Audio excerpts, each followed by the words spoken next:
अस्सलाम वालेकुम नाज़रीन, एक नई वीडियो के साथ मैं हूँ आपका मेज़बान रज़ा अब्बास। पहलगाम वाक़या किसने किया है, खुफिया एजेंसी की रिपोर्ट सामने आ गई है। उस रिपोर्ट के अंदर तफ़सीलन बहुत सारी चीज़ें बयान की गई हैं। वो क्या है, आज के इस वीलॉग में हम आपके सामने रखेंगे, मगर उससे पहले आपसे दरख्वास्त कि वीडियो को लाइक और चैनल को सब्सक्राइब ज़रूर कीजिएगा। तो नाज़रीन, मामला कुछ यूँ है कि 22 अप्रैल 2025 को पहलगाम मकबूजा कश्मीर का इलाका, जिसे मिनी स्विट्ज़रलैंड भी कहा जाता है, यहाँ पर एक अफसोसनाक वाक़या कुछ इस तरह से पेश आता है कि जो कि इंडियन मीडिया रिपोर्ट करता है कि कुछ बदअमनी के वाक़ात फैलाने वाले अनासर आते हैं और कुछ लोगों को उनके मज़हब की बुनियाद के ऊपर चुन चुन के निशाना बनाया जाता है। इसके अंदर जो इंडियन मीडिया रिपोर्ट करता है तकरीबन 26 के करीब हलाकतें रिपोर्ट करता है, लेकिन इसके अंदर एक मुसलमान जो कश्मीरी जवान होता है वो उन लोगों के तहफ़्फ़ुज़ में मारा जाता है जिन्हें जो बदअमनी के वाक़ा फैलाने वाले अनासर होते हैं वो हिट कर रहे होते हैं। अब इस मामले को 5 मिनट भी नहीं गुजरते कि भारत की जानिब से बेबुनियाद इल्ज़ामात की बुनियाद के ऊपर पाकिस्तान के ऊपर इल्ज़ामात लगाने का सिलसिला जारी व सारी कर दिया जाता है और पाकिस्तान गो के इस वाक़े के अफसोसनाक वाक़े की मज़म्मत करता है और मज़म्मत करनी भी चाहिए। लेकिन भारत फिर तकरीबन हम ये देखते हैं कि जहारियत का मुजाहरा करते हुए पाकिस्तान की मसाजिद को, पाकिस्तान के सिविलियन को निशाना बनाता है और उसमें जो हमारे सिविलियन हैं, बच्चे भी होते हैं, वो शहीद होते हैं और उसके जवाब में पाकिस्तान फिर एक रद्दअमल देता है, भरपूर रद्दअमल देता है। वो पूरी एपिसोड आपके सामने है।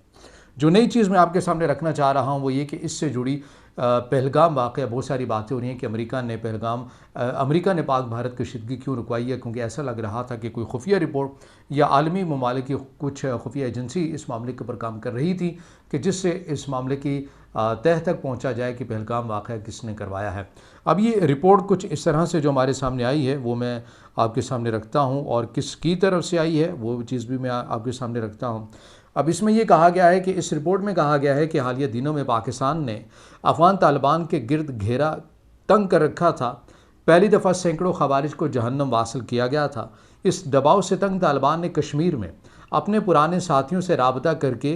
पहलगाम दहशतगर्दी की कार्रवाई करवाई। तालिबान का मकसद ये था कि पाकिस्तान और भारत में कशीदगी होगी तो पाकिस्तानी फ़ौज का तालिबान पर दबाव कम हो जाएगा और यूं तालिबान को पाकिस्तानी फ़ौज के दबाव से आज़ादी मिल जाएगी। बैनुल-अक़वामी इंक्वायरी की रिपोर्ट से ये वाकई साबित हो रहा है कि इस दफ़ा पाकिस्तान ने बड़े उसूली तौर के ऊपर मौक़िफ़ अपनाया है और इसके अंदर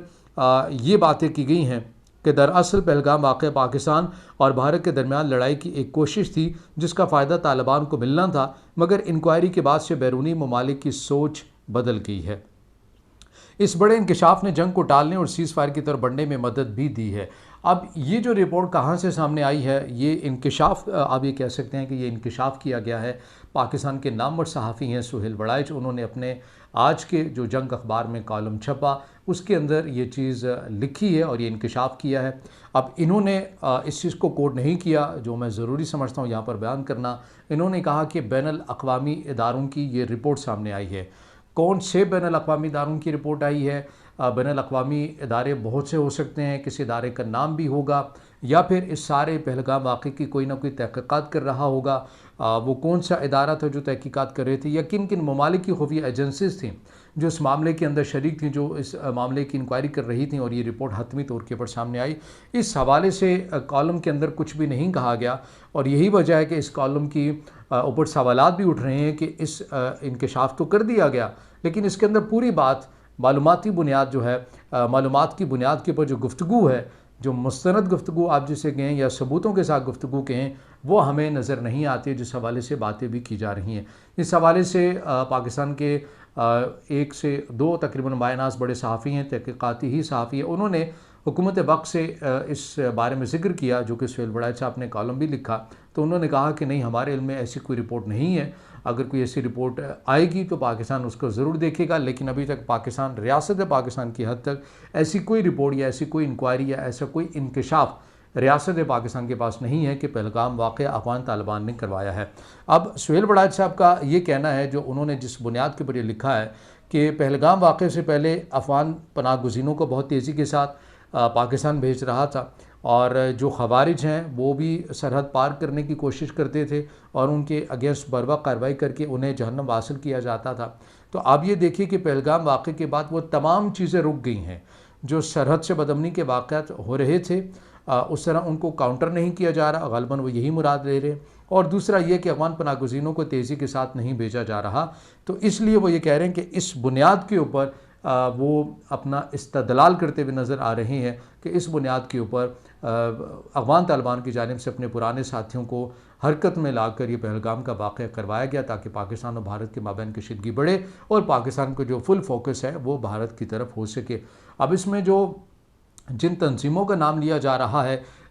मुबैना तौर के ऊपर कि अफगान तालिबान की जानिब से इन्हें इस्तेमाल किया गया, वो अगर देखा जाए तो वो तंजीमें भी अब अपना वजूद नहीं रखती। आप ये कह सकते हैं कि वो एक से दो तंजीमों के अंदर जम हो गई हैं, लेकिन अगर सिंगल हैसियत में या अपने ज़ाहरी वजूद की हद तक वो एग्जिस्ट नहीं करती हैं। तो ये मामलात हमारे सामने आए हैं कि सुहेल बड़ाई साहब की जानिब से जो कॉलम लिखा गया है और उसमें ये इंकशाफ किया गया है कि बैनुल-अक़वामी इदारों की रिपोर्ट सामने आई है जिसमें पहलगाम वाक़या अफ़गान तालिबान की जानिब से करवाया गया है ताकि पाकिस्तान का फुल फोकस भारत की जानिब हो सके और पाकिस्तान जो मुसलसल अफ़गानिस्तान से मुतल्लिक़ अफ़गान तालिबान से मुतल्लिक़ एक सख्त मौक़िफ़ रखे हुए है उसके अंदर किसी हद तक लचक आ सके और हम टाइम भी गेन कर सकें और पाकिस्तान को इंगेज करके अपने हक़ में बहुत सारी चीज़ें जो हैं वो भी हम करवा लें। ये सुहेल बड़ाई साहब के कॉलम की सूरत में हमारे सामने एक नतीजा निकल कर सामने आता है। तो ये अब तक की अपडेट है। अगर आप समझते हैं कि वीडियो आपके लिए मुफीद है तो फिर इसे ज़रूर लाइक भी कीजिएगा और अगर आप इस तज्ज़िये से जो कि सुहेल बड़ाई साहब ने किया है उससे अगर आप मुत्तफ़िक़ हैं या नहीं मुत्तफ़िक़ तो हमें ज़रूर कमेंट्स में अपनी राय ज़रूर दीजिएगा और चैनल को सब्सक्राइब ज़रूर कीजिए।